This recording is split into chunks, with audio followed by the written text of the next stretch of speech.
नमस्कार दोस्तों, मैं शुभम रंजन आप सभी का जीएस गुरु स्वागत करता हूं आप सभी का Praveen maths classes YouTube channel पे। तो कैसे हैं आप लोग, पहले ये बताइए, बता दीजिए, कमेंट कीजिए कि ठीक हैं नहीं ठीक हैं, जो भी चल रहा है वो सब कमेंट किया कीजिए। और देखिए, आशा करते हैं कि आप लोगों का पढ़ाई अच्छे से चल रहा होगा। और जैसा कि हम लोगों ने एक सीरीज शुरू किया था रेलवे से संबंधित, तो रेलवे से संबंधित जितना भी है आपका साइंस का, उसका सारे का पीवाईक्यू करवाया जाएगा। तो आज का जो हमारा पीवाईक्यू सेशन है वो किससे संबंधित है, तो वो फिजिक्स के ग्रेविटेशन से संबंधित, गुरुत्वाकर्षण से संबंधित है। तो इसमें हम लोग कुछ पीवाईक्यू करने वाले हैं और साथ ही साथ उससे संबंधित कुछ इंपॉर्टेंट टॉपिक्स भी देखेंगे जो आगामी एग्जाम में हो सकता है कि उससे संभावित प्रश्न बने हमारा।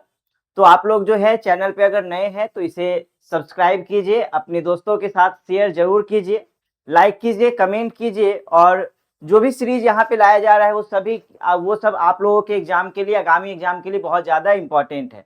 देखिए, अगर आप चाहते हैं कि रेलवे में आपका सिलेक्शन हो तो आप जरूर इस सीरीज को ज्वाइन कीजिए। मेरे बहुत सारे स्टूडेंट्स हैं जो रेलवे में ऑलरेडी ज्वाइन कर चुके हैं और आशा करते हैं कि आप लोग भी जो है अब रेलवे की ओर बढ़े। और मेरे अब कुछ ऑनलाइन स्टूडेंट्स भी जो हैं वो रेलवे में शामिल हो। चलिए, तो बिना किसी विलंब का हम लोग शुरू करते हैं।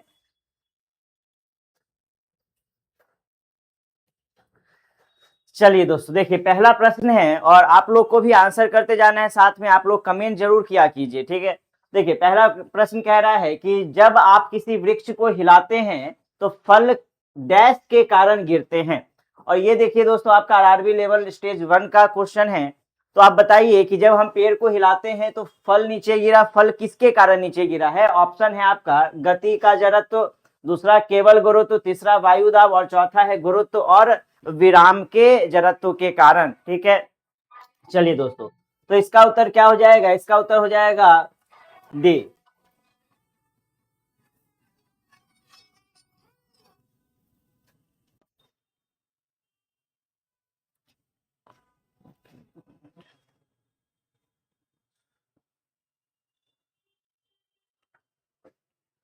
चलिए दोस्तों, शुरू करते हैं। कॉल आ गया था छोटा सा, देखिए।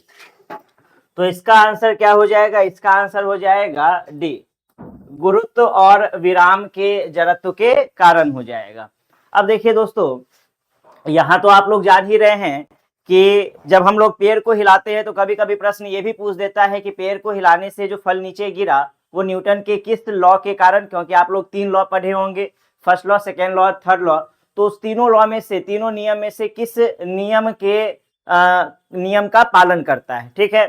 तो अब देखिए, जब भी हम लोग पेड़ को हिलाते हैं तो पेड़ जो है हमारा पहले पहले तो ये कौन से अवस्था में है, तो पहले आप कहिएगा कि सर ये शांत है, स्थिर है। तो स्थिर है, विराम की अवस्था में है। तो यहाँ पर हम कहेंगे कि ये हो गया हमारा विरामावस्था। अब जैसे ही क्या हुआ, यहाँ पे मान लेते हैं कि एक आम वाम कुछ भी लगा हुआ है, आप इस पेड़ को हिलाइएगा। वैसे तो इतना ये मोटा तगड़ा पेड़ आपसे हिलने नहीं वाला है, बट फिर भी मान लेते हैं कि कोई टहनी वहना पकड़ करके अगर हम इसे क्या करते हैं, हिलाते हैं। तो हिलाने के बाद क्या हुआ कि ये जो हमारा पूरा का पूरा पेड़ है, ये जो आम है हम देख रहे हैं, वो हिलने लगा, ठीक है। जैसे ही हिलेगा ये टूट करके कहाँ गिरेगा दोस्तों, ये नीचे गिरेगा। और ये नीचे क्यों गिरा, तो ये नीचे गिरा गुरुत्वाकर्षण के कारण, ठीक है ना, गुरुत्व बल के कारण। गुरुत्व बल कहाँ आ गया, ये आ गया आपका नीचे आ गया। तो इसका उत्तर हम लोग क्या मारते हैं, गुरुत्व एवं विराम के जड़त्व के कारण। चलिए अगले प्रश्न की ओर बढ़ते हैं। अगला प्रश्न है, गुरुत्वाकर्षण के कारण जी का मान डैश होता है, ठीक है। अब यहाँ पे कुछ ऑप्शन है, इसके अकॉर्डिंग हमें आंसर करना है। तो हमें ये छोटे वाले जी के बारे में पूछ रहा है, और ये छोटा वाला जो जी है दोस्तों, इसको हम क्या कहते हैं, इसको हम लोग गुरुत्वीय त्वरण कहते हैं, एक्सेलरेशन ड्यू टू ग्रेविटी कहते हैं। तो अब देखिए, ये जो एक्सेलरेशन ड्यू टू ग्रेविटी है, पहले आप इसे समझिए, इसके बाद हम लोग क्वेश्चन पे आएंगे। अब देखिए, ये हमारा कोई वस्तु है और ये हम पृथ्वी ले लेते हैं। इस वस्तु को हम ऊपर से नीचे गिरा रहे हैं। तो जब हम इसे गिराते हैं तो इसमें क्या आएगा, इसमें आ जाएगा गति, इसमें आएगा गति आएगा। और जब ये नीचे गिर रहा है तो गिरने पे हम क्या देखते हैं कि इसका जो इनिशियल वेलोसिटी रहा होगा, जो शुरुआती इसका जो आरंभिक वेग रहा होगा, वो क्या रहा होगा, तो आरंभिक वेग यहाँ पे रहा होगा ये 0 रहा होगा। अब जैसे हम इसको छोड़े, ये नीचे गिरा, तो धीरे धीरे इसका जो वेग होता है वो क्या होगा, बढ़ना शुरू होगा। ठीक है, v1 v2 v3। तो हम देखिए अब धीरे धीरे इसका वेग क्या हो रहा है, बढ़ना शुरू हो रहा है। वेग में आप देख रहे हैं कि यहाँ पर परिवर्तन आ रहा है और फाइनली हम जो है ये वेग v ले लेते हैं। तो हम देखिए कि वेग में जो परिवर्तन आया है समय के सापेक्ष, उसी को आप क्या कहिएगा, उसी को आप कहिएगा त्वरण। ठीक है, त्वरण क्या होता है दोस्तों, तो त्वरण हम क्या कहते हैं, वेग में परिवर्तन। अब वेग में परिवर्तन आप खुद बताइए कि हम स्टार्ट किए थे कितने से, हम स्टार्ट किए थे 0 से और फाइनली मान लेते हैं कि हम जो है यहाँ पर 5 मीटर प्रति सेकंड पर पहुंच चुके हैं, मान लेते हैं हम थोड़ी देर के लिए। तो अगर हम आपको कहेंगे कि बताइए टोटल कितना परिवर्तन हुआ है, तो आप कहिएगा कि सर अभी 5 है, स्टार्टिंग में 0 था, तो 5 माइनस 0 मतलब कि 5। तो यहां पर परिवर्तन आप कैसे निकाले, तो आप बोले सर 5 माइनस 0 कर दीजिए। ठीक है, ये जो फाइनल है, फाइनल माइनस इनिशियल कर दीजिए। 5 माइनस 0 मतलब कि v माइनस u। तो हम यहाँ पे लिख सकते हैं v माइनस u बट्टे बट्टे क्या लिखिएगा, t लिखिएगा, क्योंकि समय के सापेक्ष हम बात करते हैं। तो हमारा त्वरण क्या होता है दोस्तों, त्वरण होता है v माइनस यू बट्टे टी होता है। अब हम देखें कि यहाँ पर जब वस्तु नीचे गिर रहा है तो गिरने के दौरान जो त्वरण उत्पन्न हुआ है, ठीक है, गिरने के दौरान जो त्वरण उत्पन्न होगा, त्वरण उत्पन्न ये किसके कारण हुआ, तो आप कहिएगा कि सर गति ही उत्पन्न हुआ है। पहली बात तो गुरुत्वाकर्षण के कारण, क्योंकि अगर गुरुत्वाकर्षण नहीं होता, पृथ्वी अपना गुरुत्व बल नहीं लगाता, तब तो ये नीचे गिरता ही नहीं ना। तो ये नीचे गिरा, गति आया, गति ही किसके कारण आया, तो ये आया गुरुत्व बल के कारण। तो हम कहेंगे कि फाइनली जो त्वरण उत्पन्न हुआ है वो भी किसके कारण, तो गुरुत्व बल के कारण ही उत्पन्न हुआ है। मतलब कि हमारा जो त्वरण ए है, हमारा जो त्वरण ए है, ठीक है ना, इसी ए को अब हम क्या लिखने वाले हैं, इसी ए को अब हम लिखने वाले हैं जी लिखने वाले हैं। ठीक है, तो देखिए जी भी त्वरण ही है, लेकिन इस त्वरण को हम क्या कहते हैं, गुरुत्वीय त्वरण कहते हैं। ठीक है, ये हमारा हो जाएगा गुरुत्वीय त्वरण, एक्सेलरेशन ड्यू टू ग्रेविटी इसको कहते हैं। और इसका जो वैल्यू है, इसका वैल्यू जी का वैल्यू हम लोग कितना लेते हैं, तो जी का वैल्यू जो है हम लोग 9.8 मीटर पर सेकेंड स्क्वायर लेते हैं। ठीक है, जी का वैल्यू हम लोग लेते हैं 9.8 मीटर पर सेकेंड स्क्वायर। लेकिन सबसे इंटरेस्टिंग बात ये है दोस्तों कि जो जी का वैल्यू है हमारे पास, ठीक है, हम तो अभी ले लिए जी इक्वल्स टू कितना ले लिए, 9.8 मीटर पर सेकेंड स्क्वायर ले लिए। लेकिन इस g का जो वैल्यू है ये फिक्स नहीं, ये फिक्स नहीं है। कहने का मतलब कि अलग अलग स्थानों पर इसका वैल्यू क्या हो जाएगा, अलग अलग हो जाएगा। g का जो मान है वो अलग अलग स्थानों पे अलग अलग हो जाएगा। तो अब देखिए इससे संबंधित भी हम लोग देख लेते हैं। तो अगर ये हम कुछ टेढ़ा मेढ़ा बन गया, अच्छे से बना लेते हैं।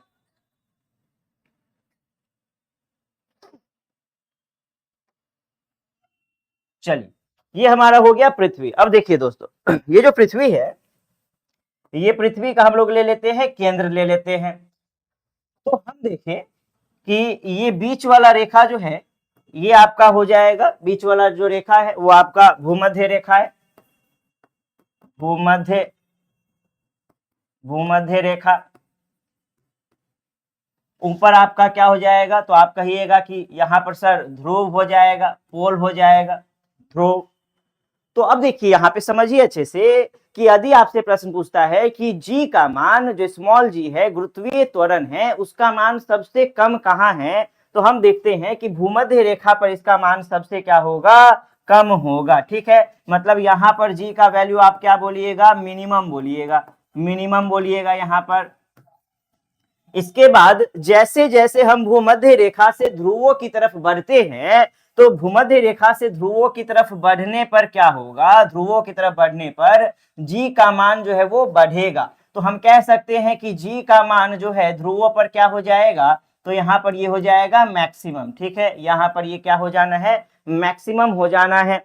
तो आपको याद रखना है कि भूमध्य रेखा पर जी का मान मिनिमम होता है, न्यूनतम है, और ध्रुवों पर जी का मान क्या है, मैक्सिमम है।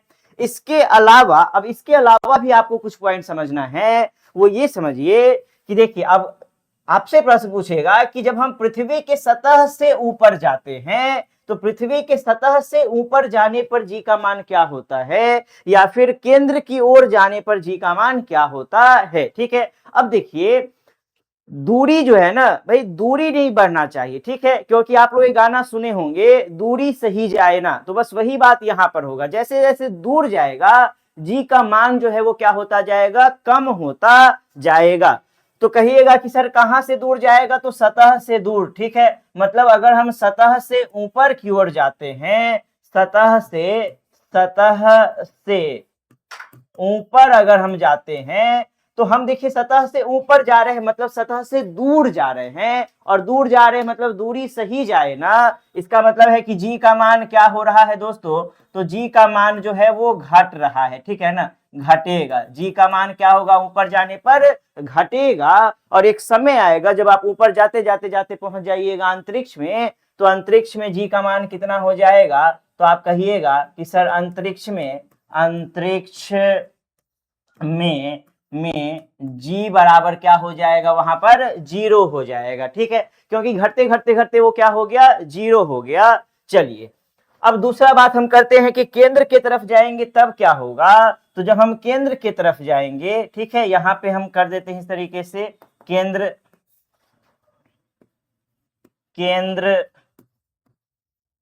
के तरफ।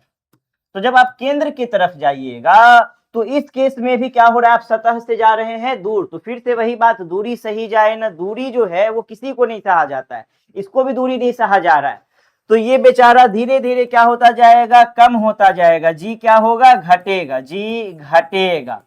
अब देखिए फिर ये फाइनली जो है नीचे जाते जाते जाते कहां पहुंच जाएगा, ये पहुंच जाएगा केंद्र पर। तो जैसे ही ये केंद्र पर पहुंचेगा तो वहां पे जाके ये कितना हो जाएगा, बताइए,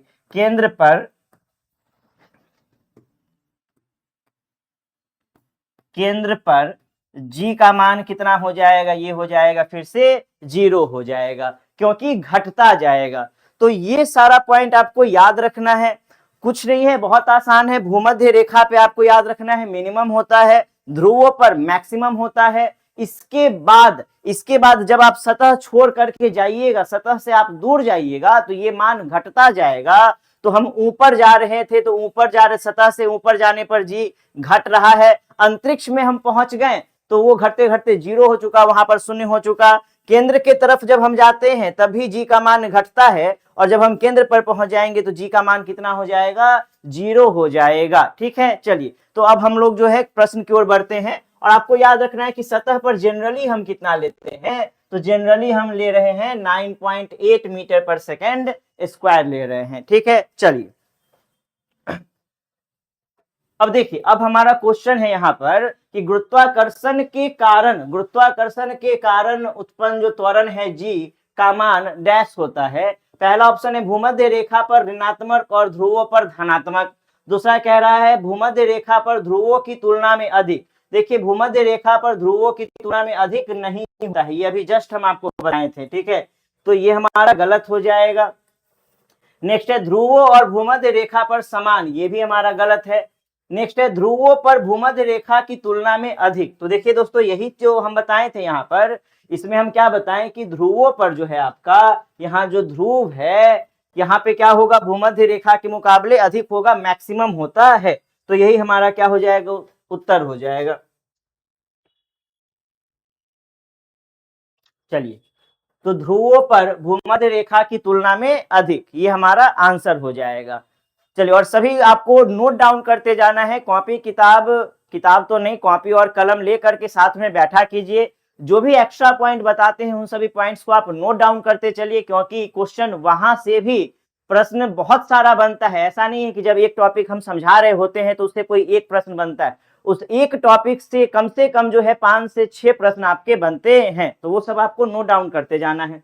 चलिए अगले प्रश्न की ओर बढ़ते हैं। अगला प्रश्न है, निम्नलिखित में से कौन सा कथन सत्य है?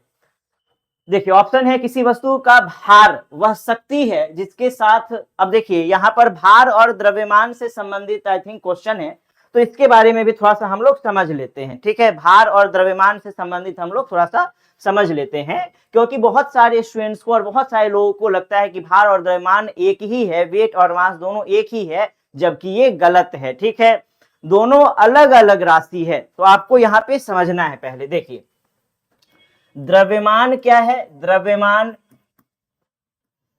मास और भार वेट।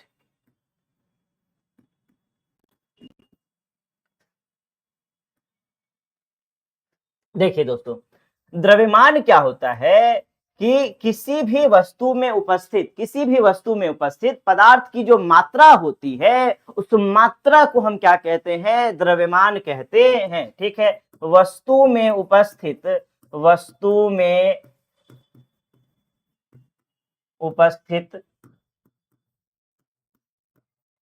पदार्थ की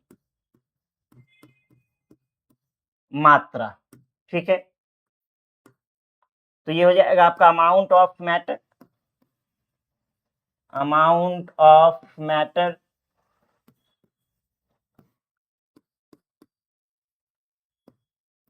प्रेजेंट इन सब्सटेंस। किसी भी वस्तु में कितना पदार्थ उपस्थित है, उस पदार्थ की मात्रा को हम क्या कहते हैं? द्रव्यमान कहते हैं। ठीक है, चलिए, और इसका जो है यूनिट हम लोग क्या यूज करते हैं? इसका एसआई यूनिट हम यूज करते हैं किलोग्राम हम यूज करते हैं एसआई यूनिट इसका। तीसरा बात कि ये किस प्रकार की राशि है? द्रव्यमान किस प्रकार की राशि है? सदिश राशि है या अदिश राशि है? तो देखिए, जब हम कोई सामान लेने जाते हैं तो हम 5 केजी, 10 केजी, 15 केजी जो भी है, तो किलोग्राम में, ग्राम में अपना ले लिए। तो हम देखिए कि ये 5 केजी, 10 केजी, 15 केजी ये क्या है? ये परिमाण है। ठीक है ना, ये मैग्नीट्यूड है, ये परिमाण है। तो हम देखिए परिमाण तो है, लेकिन दिशा इसमें नहीं होता है। और जब सिर्फ परिमाण होगा, दिशा नहीं होगा, तो आप उसको क्या कहिएगा? तब आप उसको अदिश राशि कहिएगा। तो ये कौन सा राशि हो जाएगा? ये हो जाएगा आपका अदिश राशि हो जाएगा, ये स्केलर क्वांटिटी हो जाएगा। ठीक है, ये आपका स्केलर क्वांटिटी हो गया। अब देखिए द्रव्यमान जो है, चूंकि ये पदार्थ की मात्रा है। अच्छे देखिएगा यहाँ पे दोस्तों, जो बहुत इंपॉर्टेंट पॉइंट है, क्योंकि बहुत सारे स्टूडेंट यहीं पे कंफ्यूज रहते हैं।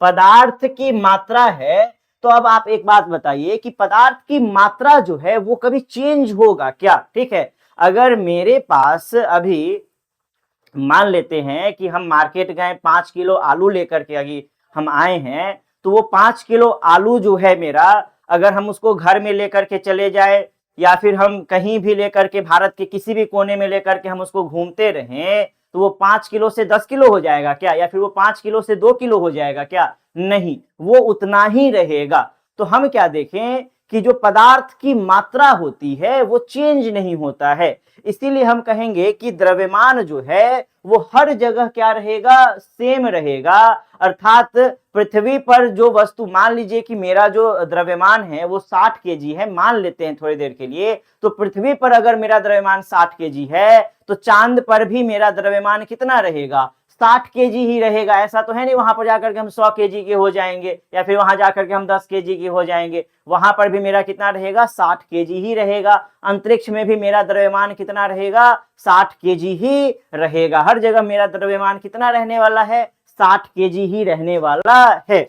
तो यहाँ पर हम कह सकते हैं कि द्रव्यमान क्या होता है? ये फिक्स होता है, ये चेंज नहीं होता है। मतलब कि हर जगह, हर स्थान पर समान होता है। ठीक है, चलिए, ये चेंज नहीं करेगा। जबकि अगर आप भार की बात करें, तो अब देखिए कि पहली बात, भार होता क्या है? ठीक है ना, क्या है ये भार? वेट क्या है? अब देखिए दोस्तों, ये जो हमारा वस्तु है, ये हमारा कोई वस्तु है। ठीक है, तो इस वस्तु का अपना कोई ना कोई द्रव्यमान तो होगा ही ना। इस वस्तु का द्रव्यमान होगा, मास होगा। तो हम कितना ले लिए हैं? m ले लिए हैं।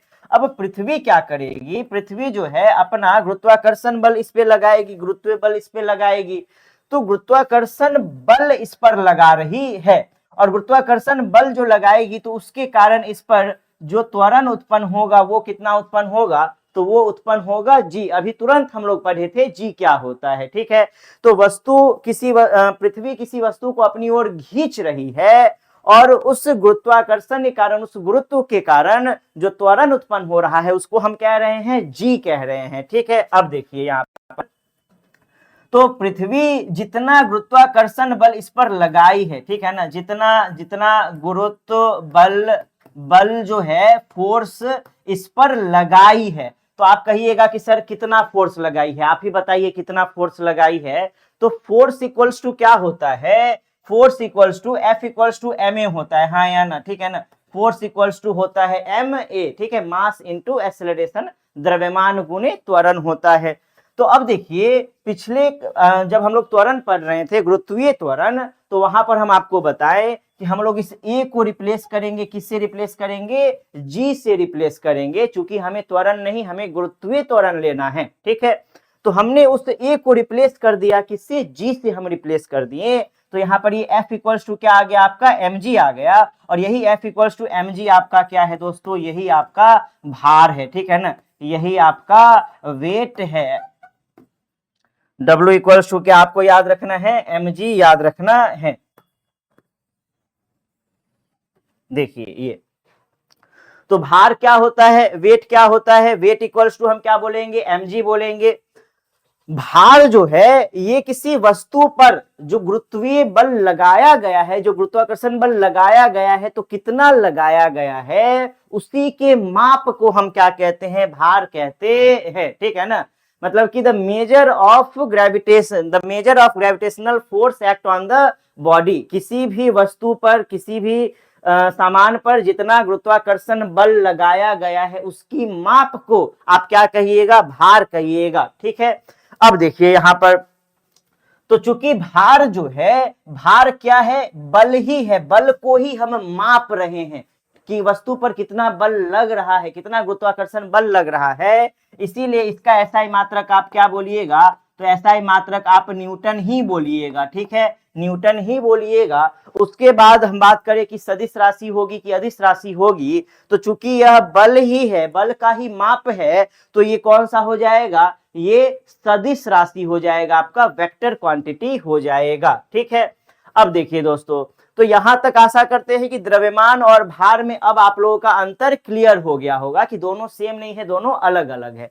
अब देखिए बड़ा इंटरेस्टिंग बात है एक, कि जो भार है क्या ये अलग अलग जगहों पे अलग अलग होगा, बिल्कुल अलग अलग होगा। आप कहिएगा ऐसा क्यों, ऐसा क्यों भाई, क्यों होगा, क्योंकि देखिए हम लोग यहाँ पर पढ़े थे कि जी का मान सतह से ऊपर जाने पर घटता है, जी का मान केंद्र की ओर आने पर घटता है, केंद्र पर जी का मान 0 हो जाता है, अंतरिक्ष में जी का मान कितना हो जाता है, 0 हो जाता है। और मैक्सिमम कहाँ है, मैक्सिमम है आपके ध्रुव पर, और मिनिमम कहाँ है, तो भूमध्य रेखा पर है। तो हम देखिए कि जब जी का मान ही चेंज हो रहा है, जब जी का मान ही आपका क्या हो रहा है, बदल रहा है, तो हमारा W इक्वल्स टू क्या है, mg है, ठीक है ना। W इक्वल्स टू क्या है हमारे पास, W इक्वल्स टू mg है। तो मास तो चेंज नहीं होगा, ठीक है ना, द्रव्यमान नहीं बदलेगा, बदलेगा क्या, बदलेगा जी। मतलब कि ये जो है किस पर निर्भर कर गया, जी पर, और जब जी बदलेगा तो क्या बदलेगा, भार भी बदलेगा। मतलब कि अंतरिक्ष में जी का मान कितना होता है, तो आप कहिएगा सर अभी आप बताए थे जी का मान होता है 0। और यदि आपसे पूछे कि अंतरिक्ष में किसी भी वस्तु का भार कितना होता है, तो आप कहिएगा कि अच्छा W इक्वल्स टू mg, मतलब कि m और g का मान कितना है, g का मान 0 है, तो ये कितना हो जाना है, 0। मतलब कि अंतरिक्ष में वस्तु का भार कितना हो गया, 0 हो गया। समझे कि अब क्या लॉजिक होता है, हम लोग कहते हैं भारहीनता की स्थिति होती है अंतरिक्ष में, इसके पीछे का क्या लॉजिक है, और क्यों अलग अलग जगहों पे हमारा भार अलग अलग होते जाता है, क्योंकि ये निर्भर करता है जी के मान पर निर्भर करता है। चलिए अब हम लोग आते हैं प्रश्न की ओर।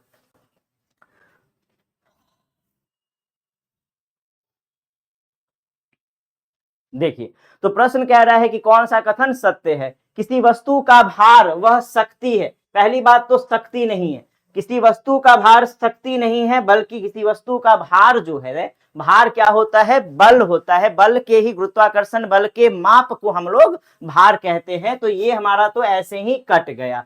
फिर कह रहा है किसी वस्तु का भार भार स्थिर होता है। देखिए ये गलत हो गया, ठीक है, क्योंकि भार चेंज होता है, प्लेस टू प्लेस ये वैरी करता है। तो ये भी हमारा क्या हो गया दोस्तों, गलत हो गया। फिर कह रहा है किसी वस्तु का द्रव्यमान, द्रव्यमान स्थिर होता है और स्थान स्थान पर नहीं बदलता है। तो ये बिल्कुल सही है, क्योंकि द्रव्यमान नहीं बदलेगा। तो हमारा उत्तर क्या हो जाएगा दोस्तों, सी हमारा उत्तर हो जाएगा। ठीक है, समझे आप लोग, समझे कि नहीं समझे। ठीक है, देखिए सारा पॉइंट, सिर्फ आप लोगों को हम ऑप्शन नंबर ही नहीं बता रहे, आप लोगों को साथ में हम पूरा का पूरा एनालिसिस भी करवा रहे हैं, ताकि उससे संबंधित कोई भी प्रश्न अगर एग्जाम में आ जाए तो आप लोग कर सके। तो सारा आप लोग नोट डाउन करते चलिएगा और क्लास को जरूर शेयर कीजिएगा अपने दोस्तों के साथ, क्योंकि ये बहुत इंपॉर्टेंट आपका सीरीज चल रहा है। चलिए, तो किसी वस्तु का द्रव्यमान स्थिर हो जाएगा और स्थान स्थान पर ये नहीं बदलेगा। चलिए नेक्स्ट बात करते हैं हम लोग, अगले प्रश्न की ओर बढ़ते हैं। अगला प्रश्न है, चंद्रमा पृथ्वी के चारों ओर सीधी रेखा के बजाय वक्रित पथ पर घूमती है, क्योंकि। तो वक्रित पथ पे क्यों घूम रहा है, देखिए इसका ऑप्शन है, चंद्रमा में कोई जड़त्व तो नहीं है, पृथ्वी पर गुरुत्वाकर्षण बल अभिकेंद्रीय बल प्रदान करता है। तो ये इसका क्या हो जाएगा, उत्तर हो जाएगा कि पृथ्वी का गुरुत्वाकर्षण बल अभिकेंद्रीय बल प्रदान करता है। ठीक है, अब देखिए यहाँ पर जो है सेंट्रीपिटल फोर्स और सेंट्रीफ्यूगल फोर्स से संबंधित आपका एक कॉन्सेप्ट है, वो भी आप समझ लीजिए। ठीक है, देखिए ये हमारा क्या हो गया, ये वृत्ताकार पथ है। ठीक है, सर्कुलर कोई पाथ है, ये वृत्ताकार पथ हो गया। अब इस वृत्ताकार पथ पर कोई भी वस्तु जो है वो मूव कर रहा है, वृत्तीय गति में है, सर्कुलर मोशन में है। तो हम देखें कि जब सर्कुलर मोशन में कोई वस्तु होगा तो उस पर केंद्र की ओर, ठीक है ना, केंद्र की ओर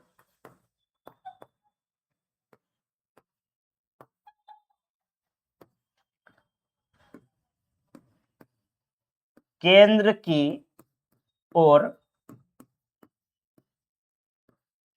एक बल लगेगा। तो जो केंद्र की ओर जो बल लगेगा, इसको आप क्या कहिएगा, सेंट्रीपिटल फोर्स कहिएगा, सेंट्रीपिटल फोर्स कहिएगा इसको। ठीक है, अब होता ये है कि केंद्र की ओर तो एक बल लग ही रहा है, जिसको हम लोग सेंट्रीपिटल फोर्स कह रहे हैं। केंद्र के बाहर के तरफ भी एक बल लग रहा है, और जो बल बाहर की तरफ लगेगा उसको आप क्या कहिएगा, जो बाहर की तरफ लग रहा है उसे आप कहिएगा बाहर की ओर, इसे आप कहिएगा सेंट्रीफ्यूगल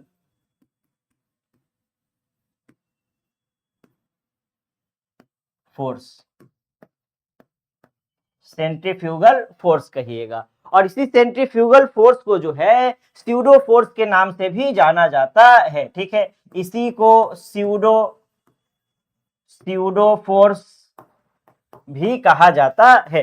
तो हम देखिए कि वृत्ताकार पथ पर जो कोई भी वस्तु घूम रही है, तो वहां पर केंद्र की ओर जो बल है, सेंट्रीफ्यूगल फोर्स, इसी के कारण वो उस पर घूम पा रही है। ठीक है, और केंद्र की ओर लगने वाला बल और बाहर की ओर लगने वाला बल, ये दोनों बराबर होगा, इक्वल होगा। ठीक है, तो वस्तु जो है वो संतुलित वे में क्या करेगी, घूमते रहेगी।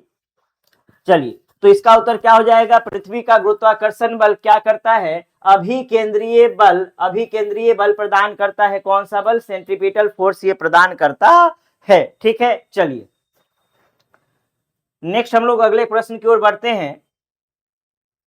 ट्रॉपिज्म से संबंधित गलत कथन का चयन कीजिए। ठीक है, ट्रॉपिज्म से संबंधित बोल रहा है।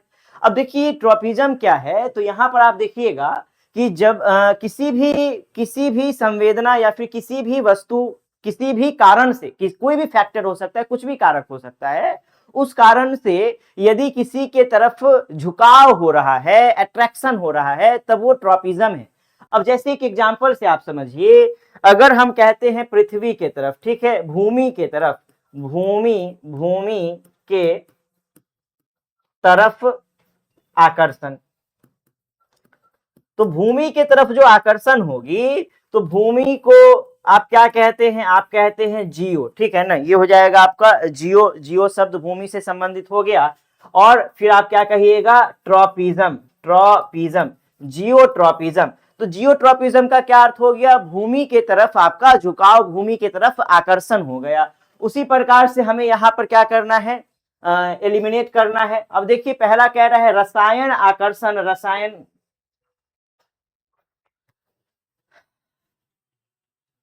कीजिएगा इतना,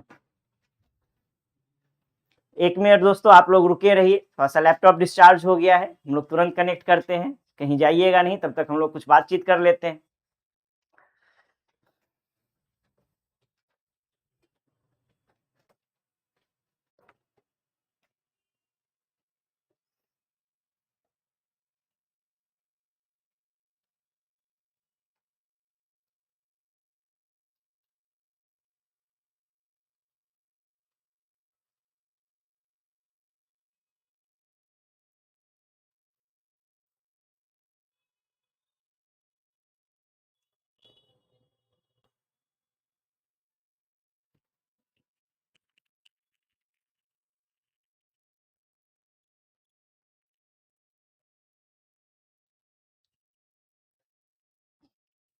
चलिए दोस्तों शुरू किया जाए फिर से। तो कहाँ थे हम लोग, आकर्षण के तरफ थे। देखिए आकर्षण क्या बताएं, बहुत डेंजर चीज है आकर्षण, बच के रहा कीजिए थोड़ा सा आकर्षण से। तो यहाँ देखते हैं हम लोग रसायन आकर्षण, रसायन की ओर गति, ये बिल्कुल सही है। फिर कह रहा है भू आकर्षण, पृथ्वी या गुरुत्वाकर्षण के घिंचाव के जवाब में, बिल्कुल सही है। फिर कह रहा है प्रकाश आकर्षण, जल की ओर गति। अब देखिए ये मतलब कहीं से भी लॉजिकल लग रहा है, कहीं से भी। इसमें अगर कोई नहीं भी पढ़ा होगा कि ट्रॉपिज्म होता क्या है, नहीं होता है, तब भी आंसर कर देगा कि सर यही हमारा क्या है, यही कुछ तो गड़बड़ लग रहा है, दया वाला बात है, ठीक है। प्रकाश आकर्षण जल की ओर गति, ये गलत हो गया, क्योंकि प्रकाश आकर्षण है तो प्रकाश की ओर गति होगा ना, फोटोट्रॉपिज्म हो जाएगा उसमें। इसमें क्या होता आपका प्रकाश की ओर, प्रकाश की ओर, आकर्षण में आप इसको क्या कहिएगा, तो प्रकाश याद कीजिए, प्रकाश बताए थे फोटोन, फोटो, तो यहां पर आप लिखिएगा फोटो, ठीक है, फोटो और फिर ट्रॉपिज्म, ट्रॉपिज्म, तो ये हो जाएगा आपका फोटोट्रॉपिज्म। चलिए नेक्स्ट क्वेश्चन की ओर हम लोग बढ़ते हैं। नेक्स्ट क्वेश्चन है हमारा, किसी वस्तु का भार पृथ्वी की अपेक्षा चंद्रमा पर कम होता है क्योंकि। अब देखिए पृथ्वी की अपेक्षा चंद्रमा पर क्यों कम होता है, और देखिए किसके बारे में बोल रहा है, भार के बारे में बोल रहा है। तो हम पहले ही समझा चुके हैं कि अलग अलग स्थानों पर भार क्या होता है, अलग अलग होता है, क्योंकि भार निर्भर करेगा किस पर, भार जी के मान पर निर्भर करेगा, गुरुत्वीय त्वरण के मान पर निर्भर करेगा। तो कह रहा है कि चंद्रमा पर क्यों कम होता है भाई बताइए। पहला है वायु प्रतिरोध के कारण वस्तु हल्की हो जाती है ना, एकदम गलत है।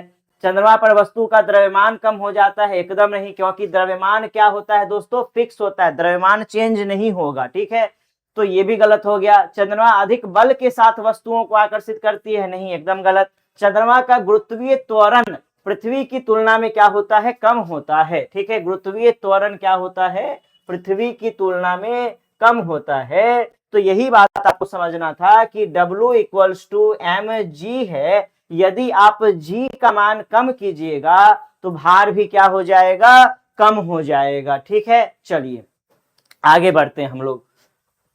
नेक्स्ट क्वेश्चन है, जब एक रॉकेट को ऊपर की ओर प्रक्षेपित किया जाता है तो उस पर लगने वाला बल क्या होता है, ठीक है। तो ऊपर की ओर जब हम उसको प्रक्षेपित करेंगे तो उस पर देखिए सभी दिशा में समान, नहीं, गलत हो गया। संतुलित बल, संतुलित बल नहीं होगा। अब देखिए पहले आप समझिए कि संतुलित बल और असंतुलित बल होता क्या है, बैलेंस और अनबैलेंस फोर्स क्या होता है, ठीक है। क्योंकि आप जब न्यूटन का नियम पढ़ते हैं, न्यूटन का प्रथम गति नियम, तो उसमें भी इस वर्ड का, इस शब्द का प्रयोग किया गया है कि जब तक बाह्य असंतुलित बल, तो यहां पर असंतुलित का चर्चा किया गया है। तो होता क्या है इस पर हम थोड़ा सा विचार कर लेते हैं, संतुलित और असंतुलित बल के बारे में, बैलेंस अनबैलेंस फोर्स।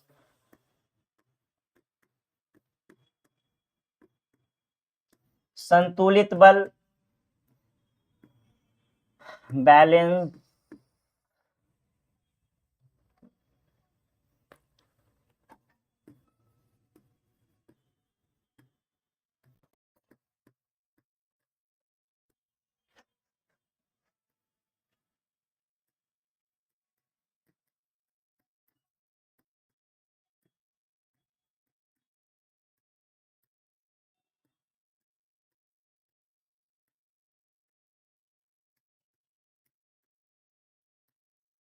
अब देखिए दोस्तों, हमारे पास कोई वस्तु है जिसका द्रव्यमान m है। अब हम क्या कर रहे हैं, इस वस्तु पर हम फोर्स लगा रहे हैं, तो हम एक फोर्स इधर से लगाएं, और ये जो हम फोर्स लगा रहे हैं अपना F1 जो हम लगा रहे हैं, ये 5 न्यूटन का लगा रहे हैं। इधर से भी हम एक फोर्स लगा रहे हैं, ये F2 जो हम लगा रहे हैं, ये भी कितने का लगा रहे हैं, 5 न्यूटन का हम लगा रहे हैं। तो जब हम आपसे पूछेंगे कि बताइए इस पर नेट फोर्स कितना काम कर रहा है, इसमें जो है जो कुल परिणामी जो बल है, जो रिजल्टेंट फोर्स है, वो कितना काम कर रहा है, तो आप कहिएगा कि सर जोड़ दीजिए, ठीक है, ऐड कर दीजिए। F इक्वल्स टू आप कर दीजिए F1 प्लस क्या कर दीजिए, F2 कर दीजिए। तो यहाँ पर F1 हम कितना लेंगे, 5 न्यूटन लेंगे, प्लस F2 हम कितना लेंगे, तो F2 भी आप लीजिएगा 5 न्यूटन। लेकिन यहां देखिए दोस्तों, ये जो हमारा फोर्स है, ये क्या इसके अपोजिट डायरेक्शन में वर्क नहीं कर रहा है, इसके अपोजिट डायरेक्शन में वर्क कर रहा है, दिशा इसका विपरीत है। तो विपरीत दिशा के लिए, अपोजिट डायरेक्शन के लिए हम कौन सा साइन लगाएंगे, तो हम माइनस साइन यहां पर लगाएंगे, ठीक है। तो अब देखिए, अब यहां पर प्लस 5n और माइनस 5n कितना हो जाएगा, तो ये हो जाएगा 0 हो जाएगा। तो इस पर अगर हम नेट फोर्स की बात करें, कुल बल की बात करें, तो कितना हो गया, कुल बल हो गया यहाँ पर 0। तो हम कहेंगे कि जब भी किसी वस्तु पर लगने वाले सभी बलों का योग क्या हो जाए, शून्य हो जाए, या फिर वस्तु पर लगने वाले बलों का जो कुल बल है, जो नेट फोर्स है, जो परिणामी बल है, वो शून्य हो जाए, तो ऐसे ही स्थिति को हम कहते हैं संतुलित बल कहते हैं। अब आप बताइए कि जब हम इधर से फोर्स लगाए, इधर से फोर्स लगाए, नेट फोर्स हमारा 0 आ गया, कुल बल तो कुछ बचा ही नहीं, तो क्या ये वस्तु मूव करेगा, ये वस्तु मूव नहीं करेगा, ठीक है। ये अगर विराम में है तो ये विराम में ही रह जाएगा, क्योंकि नेट फोर्स इस पर कितना लग रहा है, 0 लग रहा है। अब हम देखें कि ये संतुलित बल जो है, अगर वस्तु विराम में है तो विराम में ही रह जाएगा, और अगर गति में है तो गति में ही रह जाएगा, ठीक है। मतलब कि उसकी अवस्था में, उसके गति या विराम की अवस्था में कोई भी बदलाव नहीं आने वाला है। क्यों, क्योंकि नेट फोर्स क्या हो चुका है, 0 हो चुका है, कुल परिणामी बल यहाँ पर शून्य है, ठीक है। अब हम बात करेंगे कि संतुलित बल, आप कहिएगा कि फिर करेगा, तो संतुलित बल जो है वो आकार जरूर बदल सकता है, ठीक है। चलिए नेक्स्ट हम बात करते हैं असंतुलित बल की। तो आप फिर से यही वाला केस अपना लीजिए, ये कोई वस्तु है, इधर से हम मान लेते हैं कि F1 जो है 7 न्यूटन का हम लगा दिए, और इधर से हम F2 कितने का लगाए हैं, 5 न्यूटन का लगाए हैं। तो टोटल फोर्स आप निकालिएगा, F1 प्लस F2 कीजिएगा। F1 7 न्यूटन ले लिए, और यहां पर हम ये कितना ले लिए हैं, प्लस, और चूंकि अपोजिट डायरेक्शन में वर्क कर रहा है, तो आप क्या लिखिएगा, आप -5n लिखिएगा। तो यहाँ पर ये कितना हो जाएगा, तो ये आप कहिएगा सर 2 न्यूटन हो गया। तो यहाँ पर जो बल है ये 2 न्यूटन का लग रहा है, ठीक है। और ये 2 न्यूटन का लग साइन है, प्लस साइन हमें यह बता रहा है कि ये फोर्स काम किधर करेगा। तो ये फोर्स किधर काम करेगा, प्लस साइन है, इसका मतलब ये फोर्स इधर की ओर ही काम करेगा, वस्तु को इधर की ओर ये धकेल देगा। तो हम देखिए कि असंतुलित बल ही जिम्मेदार होता है, अगर वस्तु विरामावस्था में है तो उसको गत्यावस्था में लाने के लिए, और अगर वस्तु गत्यावस्था में है तो उसको विरामावस्था में लाने के लिए। इसीलिए न्यूटन ने अपने पहले गति नियम में असंतुलित बल का चर्चा किया है कि जब तक कोई बाह्य असंतुलित बल काम ना करे, ठीक है। चलिए, तो अब हम लोग आते हैं अपने प्रश्न पे। हाँ, तो कह रहा है ऊपर की ओर प्रक्षेपित किया जाता है तो उस पे लगने वाला बल। अब ऊपर की ओर हम प्रक्षेपित किए हैं, वो जा रहा है, अब गति में है, इसका मतलब उस पे कौन सा बल काम कर रहा है, उस पे असंतुलित बल काम कर रहा है, उस पे अनबैलेंस फोर्स काम कर रहा है, ठीक है। चलिए नेक्स्ट क्वेश्चन की ओर बढ़ते हैं। नेक्स्ट क्वेश्चन है, निम्नलिखित में से कौन सा कथन द्रव्यमान और भार के बीच अंतर का सही वर्णन करता है। अब देखिए, अब जो है ये प्रश्न गलत नहीं होना चाहिए आप सभी से, क्योंकि सारा डिटेल हम भार और द्रव्यमान का करवा चुके हैं। कह रहे द्रव्यमान एक ग्रह से दूसरे ग्रह पर बदलता है, नहीं, बिल्कुल गलत, ठीक है, क्योंकि द्रव्यमान कभी नहीं बदलेगा, ठीक है, याद रखिएगा, ये सेम रहेगा आपका। फिर द्रव्यमान और भार दोनों ही स्थान के साथ बदलते हैं, ये भी गलत। द्रव्यमान हर जगह एक समान रहता है, लेकिन भार स्थान के साथ बदलता है, तो यही हमारा क्या हो जाएगा, सही हो जाएगा। ठीक है, चलिए नेक्स्ट प्रश्न की ओर बढ़ते हैं। कह रहा है चंद्रमा पर किसी का भार वस्तु की अपेक्षा कम होता है, क्यों? तो देखिए दोस्तों, ऐसा भी प्रश्न हम लोग कर चुके हैं, क्योंकि चंद्रमा पर जो गुरुत्वीय त्वरण है वो क्या होगा, कम होगा। गुरुत्वाकर्षण जो बल है वो पृथ्वी के मुकाबले वहां पे कम है, तो चंद्रमा पर गुरुत्वीय त्वरण कम होता है। ठीक है, ये इसका उत्तर हो जाएगा, आंसर हो जाएगा। चलिए नेक्स्ट क्वेश्चन की ओर बढ़ते हैं। अगला है पृथ्वी की सतह पर गुरुत्वीय कारण त्वरण, मतलब जी का आपसे फॉर्मूला पूछा है कि गुरुत्वीय त्वरण बोल रहा है, गुरुत्वीय त्वरण दिया जाता है किसके द्वारा, कौन सा फॉर्मूला होगा? तो ये आपको याद रखना है, G equals to G M upon R square. अब देख लीजिए कहाँ है ये G M upon R square, ये आपका सी नंबर क्या हो गया, आंसर हो गया। ठीक है, चलिए नेक्स्ट आते हैं हम लोग। नेक्स्ट है किसी वस्तु का वास्तविक वजन उसके डैश द्वारा निर्धारित किया जाता है। तो देखिए दोस्तों, उतना देर से हम लोग पढ़ रहे हैं वजन वजन, ठीक है ना। ये जो वजन हो गया, ये जो आपका भार है W equals to M G, तो ये वेट किस पर डिपेंड कर रहा है? तो वेट डिपेंड कर रहा है हमारे, देखिए, मास पर, क्योंकि मास जितना ज्यादा होगा उतना ज्यादा वेट हो जाएगा। तो मास और फिर यहाँ पर ये क्या हो गया, जी आपका गुरुत्वीय त्वरण हो गया। तो गुरुत्वाकर्षण के कारण त्वरण और द्रव्यमान, इसका मतलब ये डी नंबर हमारा आंसर हो जाएगा। एक फॉर्मूला और क्वेश्चन अनेक, तो इसीलिए आपके लिए ये इंपॉर्टेंट है कि यदि आपको एक ये फॉर्मूला याद रहता है तो आप बहुत सारे क्वेश्चंस को डील कर सकते हैं। चलिए अगला क्वेश्चन है हमारा, निम्नलिखित में से कौन सा कथन गुरुत्वाकर्षण के सार्वत्रिक नियम का सटीक वर्णन करता है? तो देखिए, गुरुत्वाकर्षण का ये जो सार्वत्रिक नियम है ये क्या है, यूनिवर्सल लॉ जो है हमारा, ठीक है ना, ग्रेविटेशन, वो क्या है? सबसे पहली बात कि universal law of gravitation, universal law of gravitation किसके द्वारा दिया गया था? गुरुत्वाकर्षण का जो ये सार्वभौमिक सिद्धांत है, गुरुत्वाकर्षण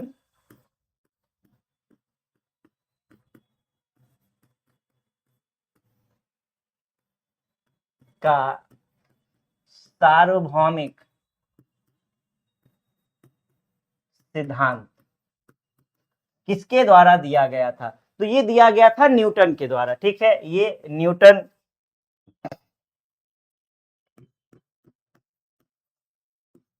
पहला प्रश्न तो आपका यहीं से हो गया दोस्तों। दूसरा हम लोग देखते हैं कि ये है क्या, क्या कहता है ये, देखिए।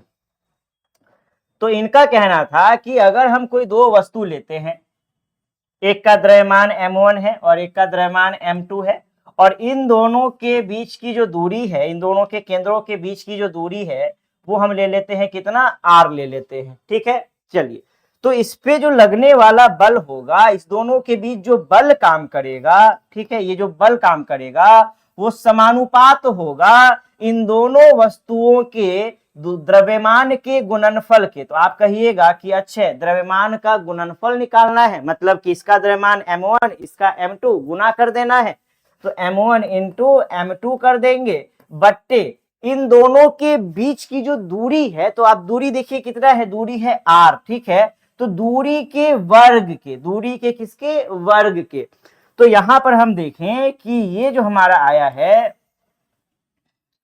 F directly proportional to product of their masses, मतलब जो हमारा वस्तु है, वस्तु का जो द्रव्यमान है उसके द्रव्यमान के गुणनफल के समानुपात हो जाएगा, और व्युत्क्रमानुपात होगा किसके, तो इन दोनों के बीच की जो दूरी है, दूरी के वर्ग के क्या हो जाएगा, ये व्युत्क्रमानुपात हो जाएगा। ठीक है, तो ये आप लोग देख रहे हैं।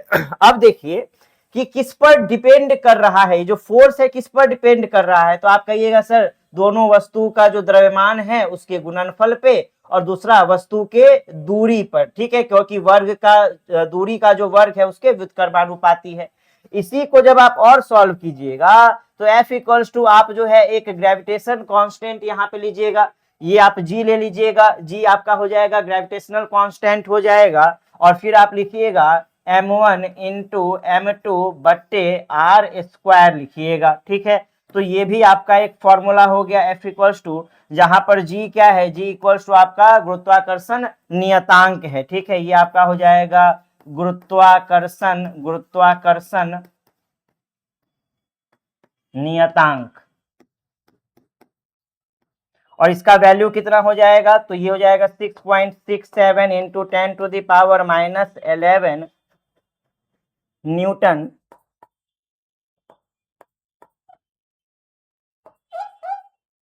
मीटर स्क्वायर पर किलोग्राम स्क्वायर। चलिए दोस्तों, तो ये सब पॉइंट आप लोगों को लिखते जाना है, आप लोगों को दिख रहा होगा यहां। चलिए, तो पहले ये पॉइंट आप लिखिएगा, फिगर के साथ आप लोगों को बनाना है। F इक्वल्स टू जी, जी यहाँ पे क्या हो जाएगा, गुरुत्वाकर्षण नियतांक हो जाएगा, और इसका वैल्यू आपको याद रखना है 6.67 इंटू 10⁻11, ये आपका हो जाएगा न्यूटन मीटर स्क्वायर पर किलोग्राम स्क्वायर हो जाएगा। चलिए दोस्तों, तो आशा करते हैं आप लोग ये लिख रहे होंगे, साथ में हम लोग आगे बढ़ते हैं। देखिए क्वेश्चन ये था हमारा, गुरुत्वाकर्षण के सार्वत्रिक हाँ सही वर्णन करता है। अब देखिए कह रहा है पिंडों के बीच की दूरी बढ़ने पर गुरुत्वाकर्षण बल बढ़ता है, तो ये गलत हो जाएगा। क्यों गलत हो जाएगा, क्योंकि अभी तुरंत हम लोग पढ़े कि F जो है वो इनवर्सली प्रोपोर्शनल होता है। यहाँ पर देखिए इस तरीके से हम लोग पढ़े थे आर स्क्वायर के। तो आर जो है, देखिए एक बात आपको याद रखना है, ऊपर नीचे हमेशा उल्टा संबंध होता है।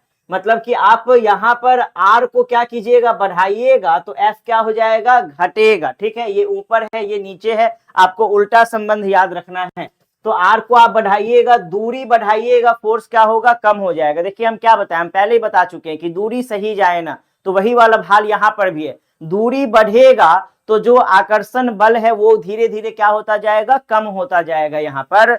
चलिए, तो कह रहा है पिंडों दूरी बढ़ाने पर गुरुत्वाकर्षण बल बढ़ता है, गलत हो गया। गुरुत्वाकर्षण बल पिंडों के द्रव्यमान के गुणनफल के साथ बढ़ता है और उनके बीच की दूरी के वर्ग के साथ घटता है, ये बिल्कुल सही हो जाएगा। ठीक है, ये आपका सही होगा, क्योंकि दोनों का जो गुणनफल है इसके साथ क्या होगा, बढ़ेगा।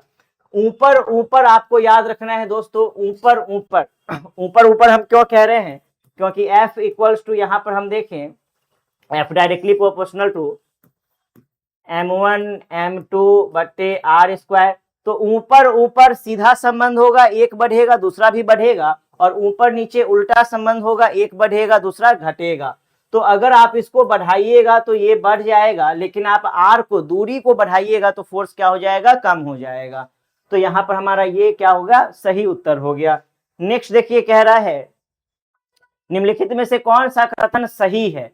किसी दिए गए वस्तु का भार चांद पर, भार बोल रहा है चांद पर, पृथ्वी की तुलना में 6 गुना अधिक होता है। 6 गुना कैसे अधिक हो जाएगा, जब पृथ्वी की तुलना में चांद पर गुरुत्वाकर्षण बल ही कम है, तो भार कैसे बढ़ जाएगा। हम लोग एक ही मंत्र जानते हैं और वो है हमारा W इक्वल्स टू mg। तो जहां पर हमारा जी क्या होगा, जी जहां पर ज्यादा होगा वहां पर हमारा वेट ज्यादा होगा, और जी जहां पर कम होगा वहां पर वेट कम होगा। तो चांद पर तो जी कम होता है ना, तो जब जी कम होगा तो भार आपका बढ़ कैसे जाएगा, तो ये आपका गलत हो गया। फिर कह रहा है किसी दिए गए वस्तु का भार पृथ्वी या चांद पर मापने पर समान होता है, ये भी गलत है।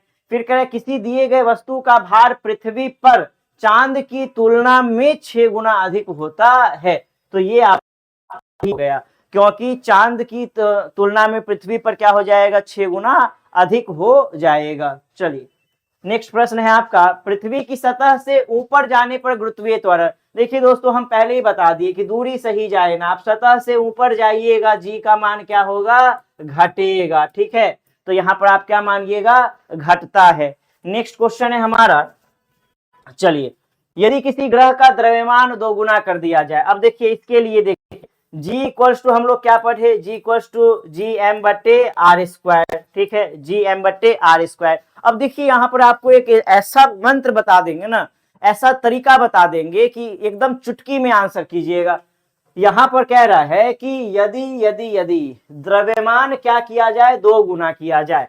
तो अब देखिए जिसका जिसका चर्चा करेगा उसको रखना है, बाकी सबको हटा देना है। ठीक है, अब देखिए तो हमारे पास चर्चा है द्रव्यमान का, रखेंगे, फिर चर्चा है त्रिज्या का, रखेंगे, बाकी को हटाइए। मतलब हम इस जी को क्या कर रहे हैं, अब यहाँ से हटा रहे हैं, जी से हमें कोई भी लेना देना नहीं, ठीक है। इस जी को आप क्या कीजिए, यहां से आप हटा दीजिए। अब देखिए हमसे बोला कि भाई m को 2 गुना करो, हम बोले ठीक है m को 2 गुना कर देते हैं, ठीक है। अच्छे से देखिएगा यहाँ पर जिसके बारे में जो बोलेगा हमें वही लिखना है। हमें बोला कि द्रव्यमान 2 गुना कर दो, तो हम m के जगह क्या कर दिए, 2 कर दिए, बट्टे फिर बोल रहा है कि त्रिज्या भी क्या कर दो, 2 गुना कर दो। तो त्रिज्या यहाँ पे देखिए r है, तो r भी आप क्या कर दीजिएगा, 2 गुना कीजिएगा, और स्क्वायर लगा हुआ है तो अभी क्या लगा दीजिएगा, स्क्वायर लगा दीजिएगा। जिसके साथ जो बोला वही करना है एकदम। देखिए यहाँ पर 2 बट्टे क्या हो गया, ये 4 हो गया, ये कटेगा तो ये क्या आ जाएगा, 1/2। तो ये जी कितना आपका हो गया, 1/2। 1/2 मतलब आप क्या बोलिएगा, g/2 आपका आंसर हो गया, ठीक है। जी 1/2 मतलब आधा हो गया ना, और आधा हो गया उसी को आप क्या लिखिएगा, g/2 लिखिएगा। तो जो आपको बोलेगा कि ये इतना गुना कर दिए, ये इतना गुना कर दिए, आपको बस वही चेंज करना है, बाकी सबको हटा देना है। तो चलिए समझे इसको। m बोला कि 2 गुना कीजिए, m 2 रख दिए, r बोला 2 गुना, 2 रखे, स्क्वायर किए, काट कूट कीजिएगा, ये आपका आ जाएगा। तो देखिए आज का क्लास जो है वो बहुत इंपॉर्टेंट था, बहुत ही इसमें डीप एनालिसिस के साथ हम बताए हैं। तो आप सब इसे लाइक कीजिएगा, अपने दोस्तों के साथ इसे शेयर कीजिए, और आज के लिए रहने देते हैं, फिर हम लोग अगले क्लास में मिलेंगे अगले सीरीज के साथ। तब तक के लिए जय हिंद, जय भारत।